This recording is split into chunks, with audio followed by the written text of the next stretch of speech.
Hello, everyone, and welcome back. So, for those of you who missed it, I post this case to the YouTube channel asking, what would you all do here? And we had a lot of great responses, but there was one thing that nobody asked. How old is the patient? Well, he's 16. So, this patient isn't going to be ready for an implant. And so, we have to do something to keep the teeth, keep the bone. You see that nice little mesiodens hanging out there. Props to whoever noticed that one as well. And you can see the apical infection in between where the teeth are, and they somehow have the gut approach going all the way through there. Now, I don't have any of the historical radiographs, so I don't know what exactly happened, but let's look at the literature and see what does it say about this. So starting with this paper by Paul Abbott, definitely recommend reading this. This is kind of the study on root fractures. A couple things to notice here. A wait and see approach should be taken in order to monitor the tooth to see if signs of pulp necrosis and infection develop. These teeth can always have root canal treatment done at a later time when a definitive diagnosis of pulp necrosis and infection has been made. There is no advantage in commencing root canal treatment early or as a preventative measure. So that's the first takeaway here. You don't need to do the root canal on these teeth. In fact, it's contraindicated because it removes the most important tissue, the dental pulp, which can provide the best healing outcomes, which would be internal repair with hard tissue. There's your first takeaway. If you guys learn one thing from this video, it will be if there's a root fracture, you don't need to do the root canal. Actually, most of the time, and I'm going to show you a couple of cases of mine proving this. They also did some outcome studies looking at this in that same paper, and a lot of people immediately see a root fracture and say, oh, it's got to come out, needs an implant. Look at these numbers here. If the fracture's in the apical third, out of the 13 that they looked at, there was only one failure in 10 years. That's pretty impressive. Actually, it occurred at the 3-year mark, you can tell. Still, to just have 1 out of the 13 fail is incredible. Middle third, which is where most of them are, 10-year rate, only 4 of those failed. And then in our worst one, which is what our patient here has, the coronal third root fracture, how many would have thought that over a third of them are still in the mouth at 10 years? Most people extract these teeth right away, and as long as they're splinted correctly, don't have to do pretty much anything here. So, step 1, if you do get a root fracture, reposition and splint the teeth so that you get them stable. And repositioning, I think, is the most important thing. If it's not repositioned, you have some issues there. They recommend anywhere from 2 to 4 weeks for the splint, but for coronal fractures, you can actually go longer. The goal here is to get stability. And that's the one thing you'll see in this video is this tooth was actually remarkably stable for how broken it was. I was very impressed by that.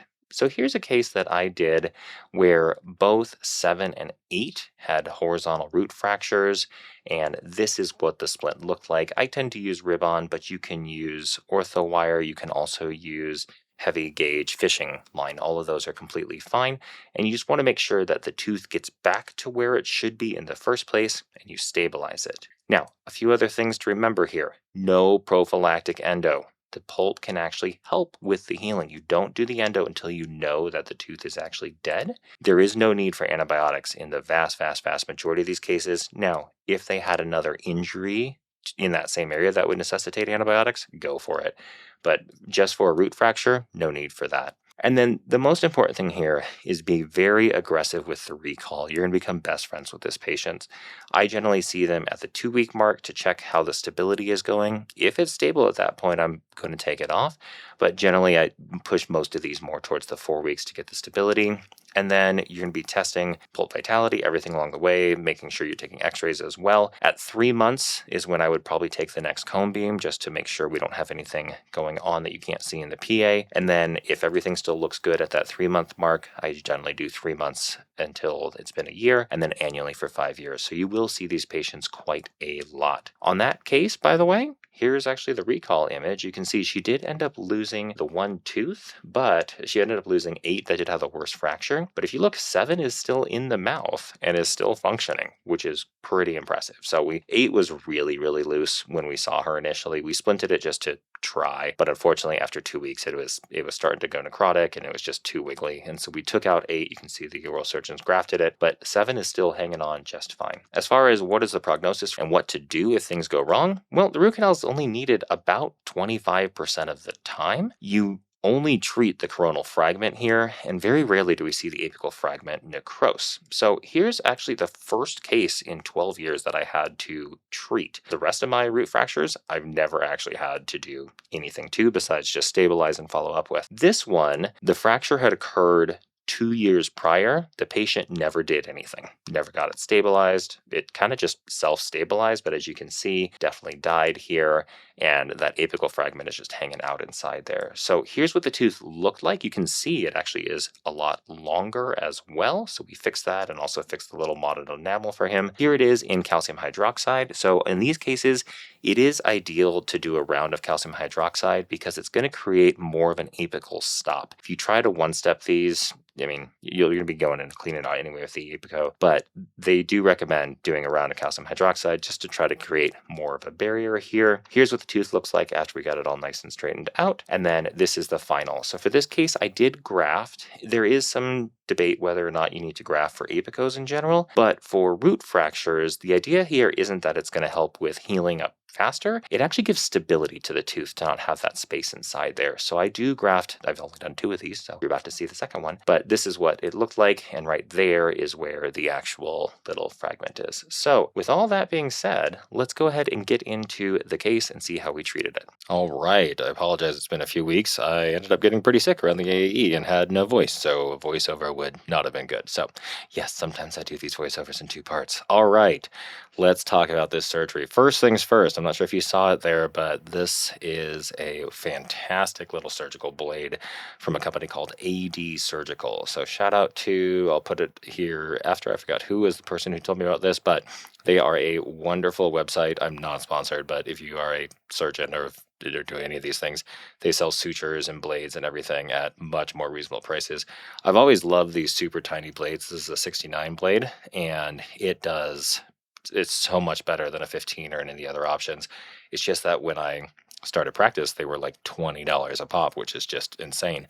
So AD Surgical is founded by a bunch of, I don't even know who they were, but their prices are really reasonable and their stuff's great. So I got my sutures from them and just all sorts of great things. So as far as what we're doing here, you'll notice I did a full thickness flap, took out the papillas, everything. And that is because the fracture is so stinking high, any different flap design just really wouldn't work here. So it's going to make for a little bit different suturing at the end. However, given where the fracture is, this was my only option here. Gently pulling everything back. I did get a new tip at the AE from Halsey to actually do the retraction here. It's pretty cool. Haven't had the chance to use it yet from the surgery. I haven't had any surgery since I got back, but I am excited to use it. You put it into the ultrasonic unit and it's shaped kind of like this end, that shovel end right there.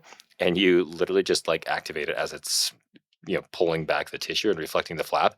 It looks really sick in the video that I saw. So look forward to that in a future video here as well. But kind of a cool, I'm always trying to find new toys. I feel like surgery is I'm now up to 2 boxes of surgery tips because it's just, I always want to have like different sizes and angles and shapes and everything like that. So shout out in the comments comment below if you're the same way that you have to have like 14,000 tips for surgery. I use like 2 for root canals, but for surgery, I have no joke. I think I have 20 different tips that I have available to me. I'll only use like 2 or 3 of them at a time, but I like having the options to do more. As we're reflecting here, you can see a little bit of recession on number 10. So I'm going to add a little more bone graft there just to kind of help him out. But we are finally exposing the fracture itself. You can see there is no real buccal bone here. Now, probing wise, it was actually normal and mobility was normal too. And you'll get to see that here in just a second. That was one of the reasons I decided to keep it and try to save the tooth. The other thing is he's really young. He's not going to be able to get the implant for a long time. So the more we can do to keep the bone and keep this tooth in place, the better. So when you're reflecting flaps here, do take your time. You want to be gentle. It's not like if you've been working in the dental school and taking out like lots of teeth on perio patients, the gums just fall away on those. For most of your healthy patients, it's going to take a little bit more time, and you do want to be gentle here. You'll see actually when we do the suturing at the end that there was a small little tear in the flap, and that's actually from where the sinus tract was. So I do have to repair that as well.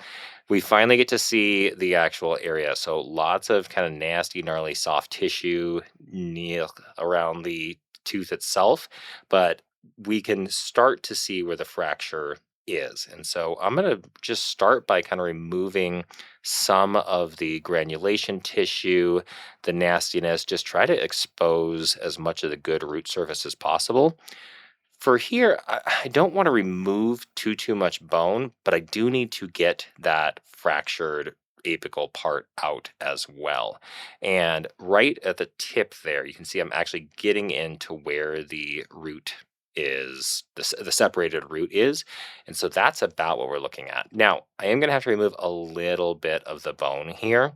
And we're just going to use a big 8 round burr, really gentle brushing strokes here. I want to try to keep as much of the inner proximal bone as possible because I think that's actually what's holding the tooth in place. You'll see in the final, which is going to be in like 20 minutes, that I ended up leaving a little extension down where normally on a apico I'd want to keep everything flat, but that I think is going to be the ground to root. That's going to help more than anything else. There's a small little extension that drops down, and I'm pretty sure the bone is what's holding that area in.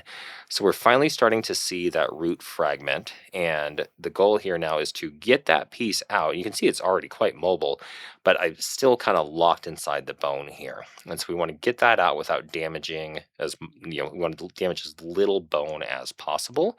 And so what I ended up doing here, you can see I'm actually kind of cheating more towards the tooth itself. So I'm removing half of the tooth structure and like half of the bone to try to limit the amount of bone that I remove. You can see where the very impressive gutta percha, I'm still not sure how they did that. Because we're going to be taking out the tooth anyway, no harm in drilling into the root. My goal here is to try to keep as much of the bone as possible. And now we're going to be popping that out. Just using the periosity elevator actually worked pretty darn well as a root tip pick, actually. So you can see that it's now loose, looking good. Had to get a picture there, obviously, and pop the rest of it out. And it came out pretty darn easily. You can see that loose piece. And there was a fragment that was sticking up there as well. So when the tooth fractured, it actually went up the palatal. And so we're going to have to do a few things to kind of reshape this and get it back to kind of a more normal shape. So what we're doing here now is removing the rest of the granulation tissue. If you haven't done a lot of apicos, I'd recommend that being one of the first things you do is try to get as much out as possible because there's a lot of bleeding that comes from there. You'll see once we finally get the granulation tissue out that the bleeding is much better. You can actually see what's going on inside the area. There's no way in hell that YouTube's going to let this be monetized, by the way, but it's okay. I don't do this for the money, obviously. So we're just removing as much as the granulation as possible. One of the things that we like to do, I mentioned how I have 1,000 ultrasonic tips. I also have like 6 or 7 different, I did it again, damn it, 6 or 7 different curettes that I will use just depending on the shape of whatever the granulation tissue is, the lesion, because the regular one doesn't always work. Sometimes you need larger. And you can see, look at the chunks that we're still getting out. I was surprised by how much granulation tissue was actually present around the root of this tooth. And here I wanted to get out as much as possible for both because I'm grafting and I want to have the area be clean, but also just to help with bleeding and all that other fun stuff here. So at this point, what I'm looking at is a very short root. So how do we address this? Well, the first thing we're going to need to do is reshape it so it's a little bit flatter and I can actually get access to it. Now, normally I like using the ultrasonics for any of my resections, but at this point it's already been resected. And here what I need to do more is just shave the root portion down. And I know you can't really even call it a root portion. It's so stinking high up. And so I'm just using very gentle brush strokes with the Lindemann burr. That, I think in this case, that's what I ended up using. But I think that works better than using an ultrasonic here because it can kind of just remove the high spots. Whereas with the ultrasonic, it's great for actually like going through everything. But I don't think it would be very useful here. So that's why I switched to using the burr instead of the ultrasonic. And then we're going to be doing the retro prep. So I haven't done many retro preps this high because reasons, but oh my God, it is so much wider up there. That was actually one of the things I was looking for at the AAE is, does anybody make a retro prep tip that's like 2 or 3 millimeters in diameter? Because that's actually what I needed here. You'll see this is the normal, I think this is the one from Halsey, but it's a normal, just like 6 millimeter retro prep tip. And look at how like the gutta percha is disgusting, but also this thing is just a hot dog in the hallway. It's so small compared to the size of it because you wouldn't normally resect a tooth at this point. That would be malpractice. tooth did it for me though, so here we are. But look at there, I'm checking and you can see it is not mobile at all. And I keep checking that the whole time to make sure this thing's still looking okay. One thing you will notice is on the mesial there, there's a small little portion that kind of drops down. I did that on purpose and left that there for stability. The other thing you may notice me doing, I don't know if you guys can tell this, but I'm actually using the Minnesota as a mirror. So if you look down there, it's not perfect, obviously, and the micro mirror is much, much better to kind of evaluate everything. But as you're working, if you have a clean Minnesota, and they're super cheap, just buy them in a pack of 20 and they cost almost nothing, you can use that as an actual reflective surface. I know they make fancy ones, but I'm very hard on my things, and I'm not going to spend $50 on a reflective Minnesota or any of the like the Kim Tips or any of those. I'm just going to use the cheap one because it's way easier. But one of the things I noticed was there was some more nasty granulation tissue to the palatal, and so we're just going to kind of plop that out here. Once again, because we're both grafting and because I want the area to be, as clean and dry as possible for when we do the retro prep. So you'll notice that there was a little bit of fogging there. If you've watched my other videos and know about the Mirror Magic thing, which I think is fantastic, you can use it on these retro prep mirrors as well. And it does a really nice job for preventing fogging, buildup, things like that. So shout out to Zerk, once again, not sponsored. If they want to, I actually use a lot of their products, but the Mirror Magic stuff is fantastic. Now, remember when we took the root out and there was that piece that kind of went up the palatal? It's a little difficult to see in the Minnesota, but there was actually a chunk that was missing heading up palatally, and I had these kind of sharp spots that I needed to smooth off. That's why we went back in with the Lindemann burr there, and that's what you can almost see the reflective change there on the distal. So that's what we were addressing there, is that there's this small little spot that kind of went a little bit more than I wanted to. So what we're doing now is I ended up switching over to the awesome little osteo ball diamond thingamajigger just to help clean the crypt out and try to get up in those areas that the burr really wasn't allowing me to. This was really useful here. I don't use it all the time because it cuts super, super, super slowly, but this is a great tool. Once again, having 20 different, ultrasonic tips, this is definitely one of them. And it works really well to kind of smooth off rough surfaces. But what I really like it for is any surgery near the sinus, because the ultrasonic and the diamonds are much, much more gentle than a carbide burr that would rip into the sinus and cause all sorts of issues. So we are now using racelets to just kind of control the bleeding in the area. You can tell it had been a minute. We took a quick x-ray there, and that's why the bleeding all of a sudden came back, is because it had some chance to come back. And it seems to be that when you have everything reflected, it tends to be pretty good with hemostasis. As soon as I let it go and get that flap back on there, it bleeds like crazy. So what I'm doing here is putting pressure towards the palatal, and then I have the assistant take the surgical suction and pull through like that. This is a really good technique to get really good hemostasis. So if you haven't tried that before, highly recommend it. You use the cotton forceps just to hold everything in place. Assistant suctions in there, and it just like pulls the blood through the actual racelet and kind of immediately stops the bleeding everywhere. So it's pretty cool. So that was me. You can see it in the Minnesota. It is difficult to see here. It's easier to tell in the microscope when you're the one holding it. So sorry the video isn't quite perfect here. But what I did there was expose the little retro prep area, and then I go through gallons and gallons of BC root material because the hole is so stinking large here. But it is quite impressive with how big the hole was after we removed everything.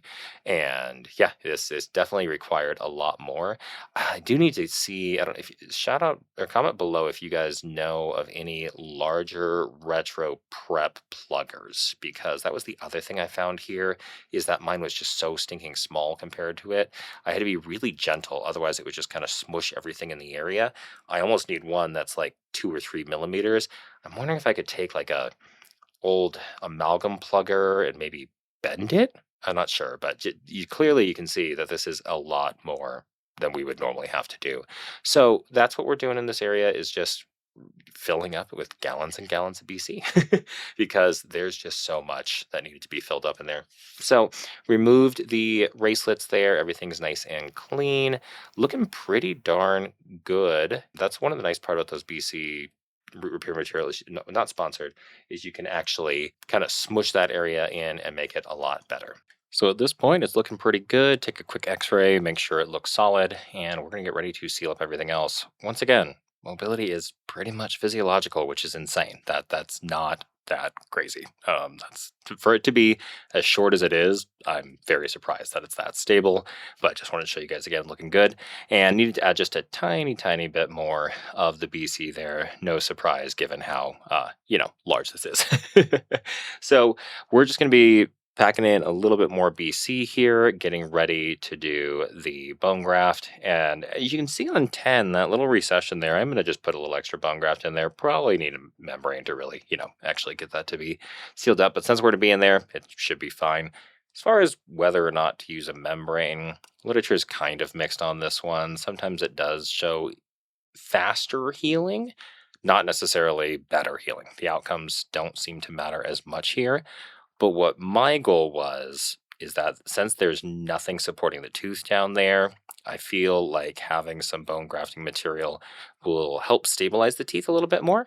And then this referral, I don't know if I mentioned this in the intro, this referral was actually from a periodontist. This wasn't from the general dentist. And the reason that the periodontist sent it to me is because the patient was so young.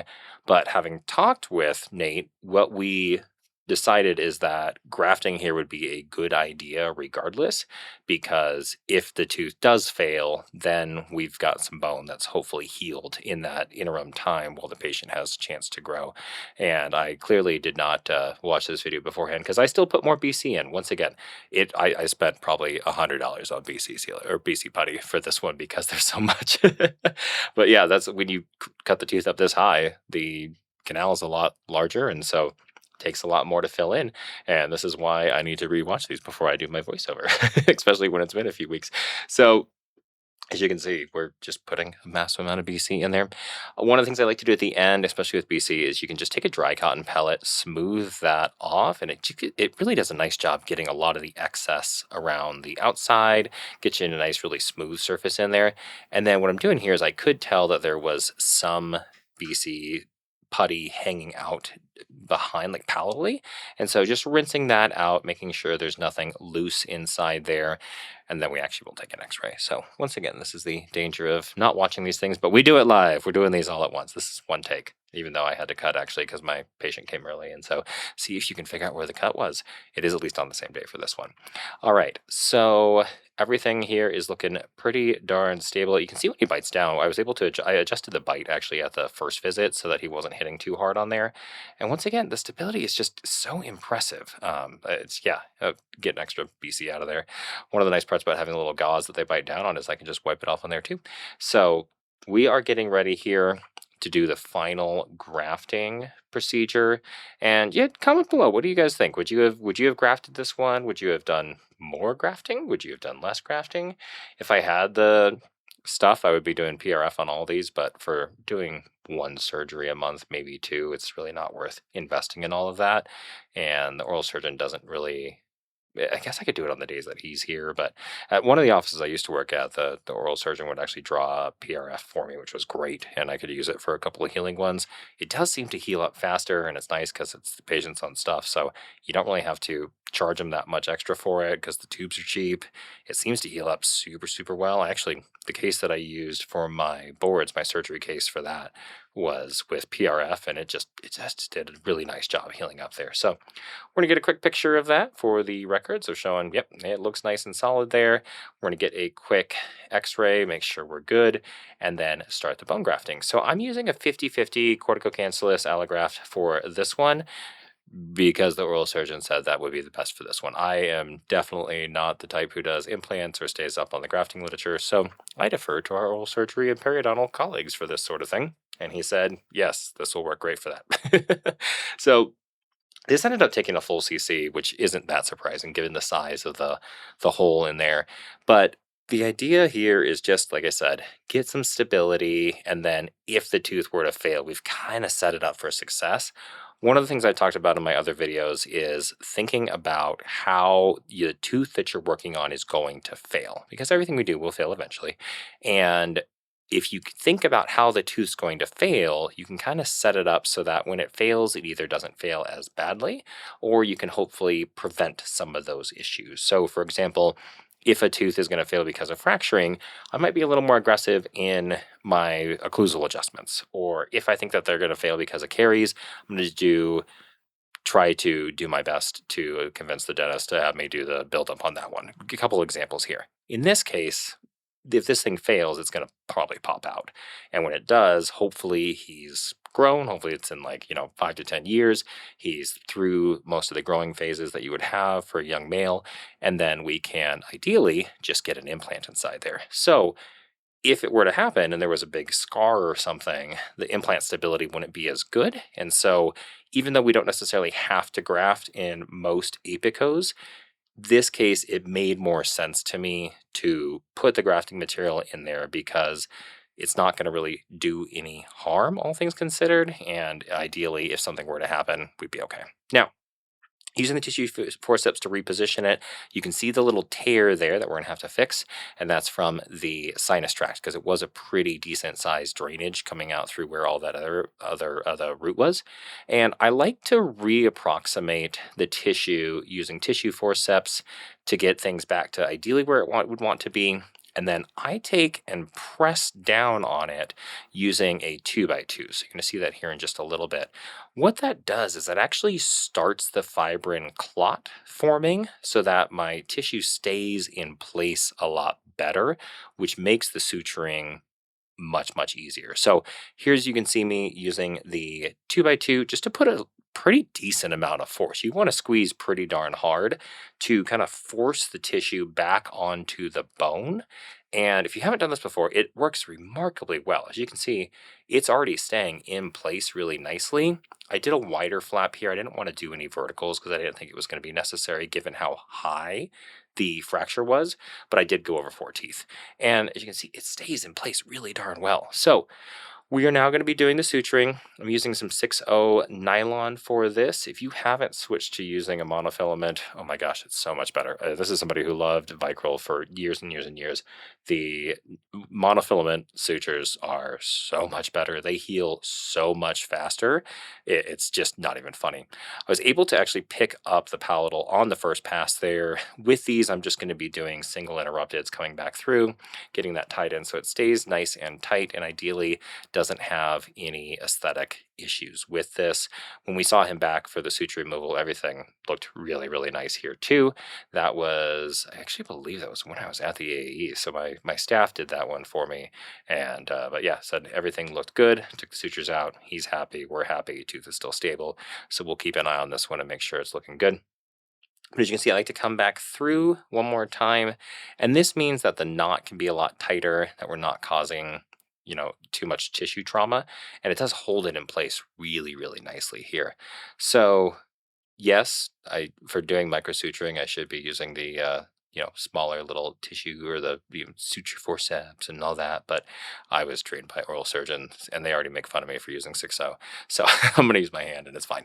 And castros are still very much necessary, though. That's way better than the other tissue forceps. So tight little one in there. And you may notice here, I'm not going to actually tighten these all the way. What's cool with these nylon and other monofilaments is they actually hold really nicely. So you can see it's not a super tight knot.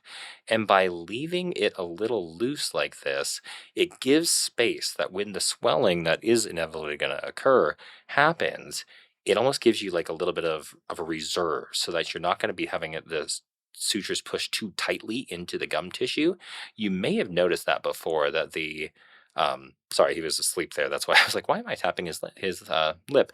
I sedate all my surgery patients, so this guy was definitely asleep for that. So he did not wake up, and I was like, you need to open up, buddy. I was like, why am I tapping his lip so much?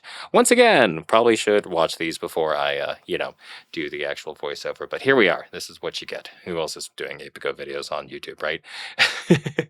So coming back through again, and as I was saying, I like to leave a little bit of space when I do these sutures, just because you just don't tie the knot all the way. You don't have to.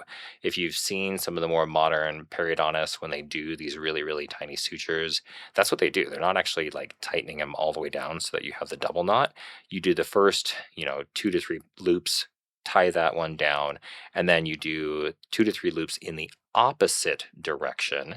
If you remember back to suturing, you want to have it be um, locking like that. You don't want to have the loops be in the same direction. If you guys have no idea what I'm talking about, let me know. I can always do a suturing video. My buddy Ken, I think, has a couple on YouTube as well. So recommend shout out to Ken Yap down in Australia. But that is kind of the goal here, is to make it so that the suture angles pretty much are overlapping, and it creates a more natural knot that's not going to cause issues. The main goal here is that when the swelling occurs, I don't want it to push too hard into the suture itself, because then you can have a little bit more scarring. And for a young guy like this who has, yeah, he does have a little bit of a high smile line, having something look solid is very important to me, to make sure that he doesn't have any, aesthetic issues after. I usually try not to do the full thickness flap where I go and take the papillas either, just because of recession issues. In this case, though, I don't think there's any way I was going to do that without that style of flap design. But let me know if you guys have any other ideas here. And when I was talking about doing the different passes, you can see how I'm changing the direction that I move it in. So that one is going to be counterclockwise, the other one was clockwise, and then it kind of locks itself in place. Once again, if that is confusing to you, let me know. I can always make a little suturing video to kind of get you a little bit more clarity on that, and I'll do it with like big string or something, so it's a little easier to see than it would be with the tiny, tiny 6/0 sutures here. Surprisingly, for how clean it was during the actual surgery, we had a ton of bleeding right now too. So you may see this too. I think it's something about like having the Minnesota kind of pulling back. It just, there's not as much blood. I don't know, but it was definitely bloody here. Once again, there's no way in hell that this YouTube may actually put the 18. I've only had one 18 and over where you have to be like logged in to watch it, and it was another apico. So there's a decent chance that this one's going to get that as well. If so, tell your friends, because the other thing, if that happens, the algorithm won't actually recommend it. So it's only through people sharing it. That video is actually done really well, and I think it's from people sharing it with each other. So the joys of modern, social media, having to go past the censors. To be fair, I don't know a lot of like kids that should be watching apicos, but that's okay. These are, not really the video that you would normally see. I do know that patients sometimes watch these as well. So if you're a patient watching this, hi, ask for drugs. You don't really want to be awake for this procedure. It's not painful. It's just kind of annoying. So for most surgeries, I give my patients Halcyon. They take a nice little nap. As you can see, this guy was completely falling asleep. I had to wake him up a few times. But yeah, don't be awake for these procedures. Root canals are boring. Once again, talking to patients, if you've made it this far, how many minutes are we into this silly thing? We're 32 minutes. If you're a patient who is still watching at 32 minutes into a video on apicos, please comment, because I just would love to know who you are and why you're still watching. But for everybody else who I am assuming is endodontists or dentists or dental students or residents or somewhere in the dental field, like assistants, hygienists, I know that we have quite a wide variety of people watching. Thanks so much for still sticking around during the sutures. Um, yeah, the moral of the story is sedate your patients for this procedure. Everybody's a lot happier when that happens. And yeah, so we are just finalizing up the last few sutures here and getting everything nice and tight. I will have to do a couple more over by the canines. One thing you'll notice here is that the papilla, or papillae, I guess I should say, to use the proper grammar, are a lot wider here. So I was able to do a double pass through these.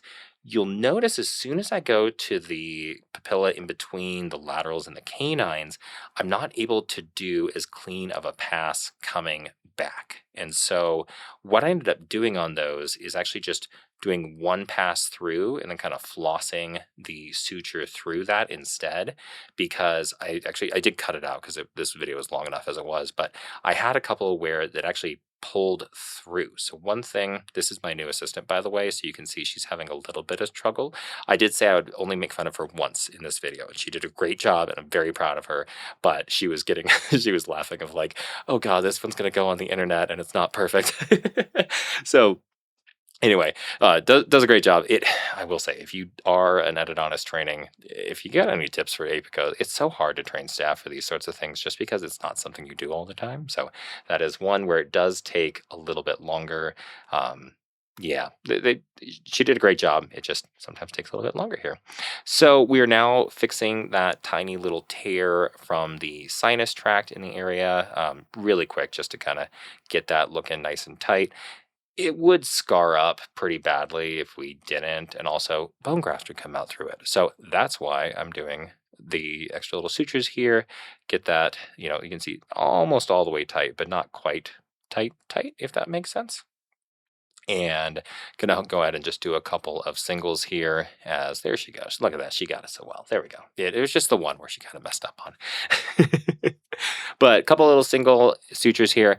That is the one thing that when you start doing these micro suture techniques, you're not going to be doing as many like running sutures, which means it takes a lot longer. So I noticed when I started switching over to doing these more small conservative sutures, the 6 O's, 7 O's, things like that, that you really can't do the traditional running locking like you would.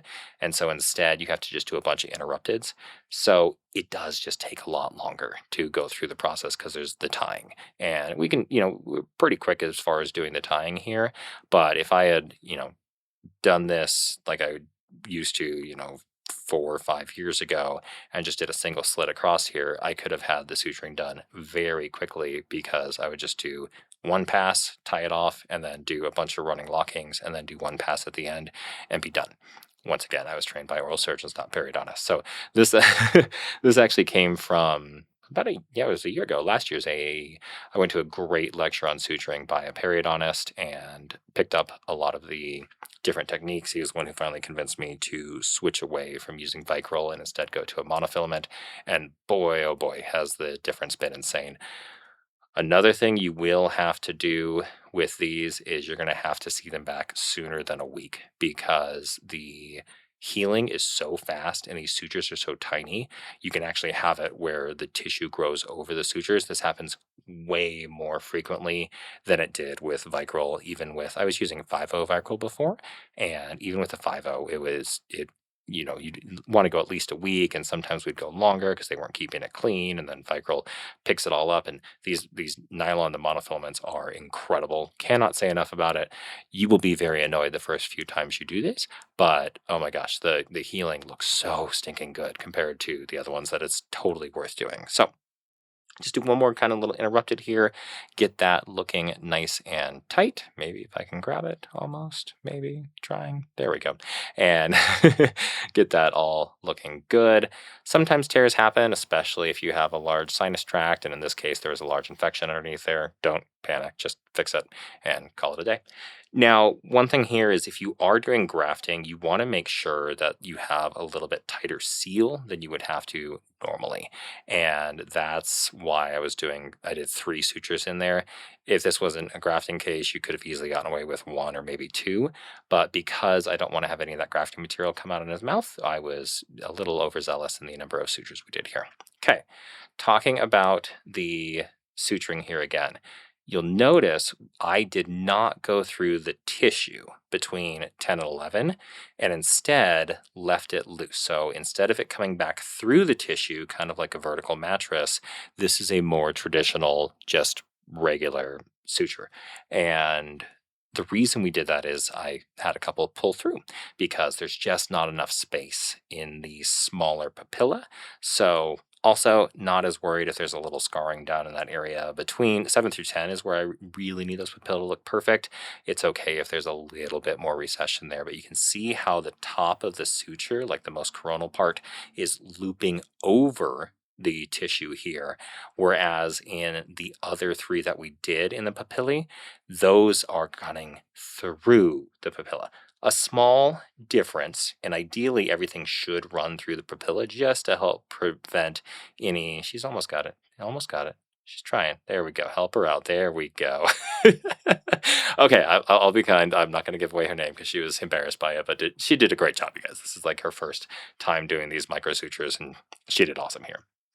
So once again, with these small papillae, you have to sometimes make a compromise. And in this case, like I said, I had pulled through a couple already because there just wasn't enough space. And so by looping it over, it gives me a little bit more. When I'm coming back through, I'm not grabbing the tissue there. I'm going in the space right there, just to be very clear. Normally, for the best aesthetic outcome, you would want to go back through the tissue so that you don't have any of the suture running over the gingiva. Sorry to harp on this point, but this is something that does matter for aesthetics because you can have more recession if that suture string is pushing too hard here. So I'm also not doing as much of the tight knot in this area, and I'll definitely leave these loose too, just to make sure you can kind of see how it forms that little box. Leave that nice and loose, and then we cut the strings and we're good to go. So you also want to leave a little bit longer of tails than you would normally for sutures, just because the risk of it untying is a little bit higher. That being said, I've never actually had one of these untie, knock on wood, and it really does work out nicely. So we're going to clean him up, make sure he's looking handsome as he was when he came in here, get that all looking better. You can see this did take a little bit longer, and so there is some bruising on the gingiva. This was just not a normal apico. So normally my apico times were usually done in 30 minutes, even with the suturing and everything. Here, though, had a little, I had extra stuff that I had to do, and obviously I had to put a gallon of BC inside there. So a couple of those strings were just a little bit too long. You want to leave these, if you're doing these micro ones, at about like a 5 millimeter length. And so some of these were closer to like a centimeter. So I'm just going in and cutting off those tails. The reason you don't want to have the tails be too long is the patient might play with it. They might have like the impulse to play with a little extra things that can also kind of start to cause pain. But the nice part is, with these being so tiny, I really don't see that too much, where patients don't complain as much about the sutures. They definitely complained more when I was using smaller or larger ones, like a 4.0 or something like that. Thankfully, I haven't used 4.0 in a while, but the sutures themselves, I think, look pretty darn good. He'll have a nice aesthetic outcome when it's all said and done. Get a quick picture, and that is what the final looks like. So you can see that little part of the tooth that kind of sticks down a little bit. We left that on purpose. Sutures look good when we're all said and done. And then as far as outcomes here, we actually have pretty good outcomes. So looking at this paper, we see that high success rate when followed up. What you tend to see when you're looking at apicos is that the failure tends to occur in the first 2 years. If you make it past the 2 years, these teeth tend to last really, really long. And one of the things I did want to show here is, I kept this until the very end. This is from the Abbott paper. These are actually from Svek's actual paper. The 42 years this tooth made it. Yes, it calcified down, but 42 years. So if you've made it this far, thank you for sticking around. The moral of the story is, don't root canal these teeth prophylactically. If anything, it causes a lot more harm than good. And the other thing is, these teeth tend to last a lot longer than you would think. So thank you guys so much for watching. Hopefully this was an interesting one for all of you. Drop a comment below if you have any questions, and I will talk to you all next time.